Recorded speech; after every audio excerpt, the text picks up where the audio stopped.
హోదా వస్తేనే అభివృద్ధి జరుగుతుందన్నారు వైసీపీ ఎంపీ మేకపాటి.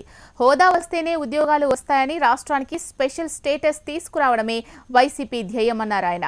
అవసరమైతే ప్రజా ప్రయోజనాల కోసం జగన్ మరోసారి దీక్ష చేసేందుకు సిద్ధమని తెలిపారు. బీజేపీ, టీడీపీ నేతలకు పెద్ద నోట్ల రద్దు విషయం ముందే తెలుసన్నారు ఎంపీ మేకపాటి. రాష్ట్రానికి స్పెషల్ స్టేటస్ వస్తేనే రాష్ట్రం అన్ని విధాలా అభివృద్ధి చెందుతుందనే ఉద్దేశంతో దాన్ని తప్పనిసరిగా పార్లమెంట్లో పోరాడాల్సిన అవసరం ఉందని మాకు అందరం కూడా నిర్ణయించారు. పార్టీ నిర్ణయించింది, డైరెక్షన్ ఇచ్చారు మా పార్టీ నాయకులు. తప్పనిసరిగా ఇంతకుముందు పార్లమెంట్ సెషన్లో కూడా వైఎస్ఆర్ కాంగ్రెస్ పార్టీ ఎంపీలు అందరం కూడా దాని కొరకు పోరాటం జరిగింది. ఇప్పుడు కూడా రేపు శీతాకాల సమావేశంలో తప్పనిసరిగా దాని కొరకే పోరాడాలి. మన ధ్యేయమంతా ఈ రాష్ట్రానికి ప్రత్యేక హోదా తెచ్చుకోవడమే. అది తీసుకొస్తేనే మన రాష్ట్రం బాగుపడుతుంది. అందువల్ల మీరు పార్లమెంట్ సభ్యులు అందరూ కూడా దాని కొరకు పోరాడాలని చెప్పడం జరిగింది నా పార్టీ నాయకులు.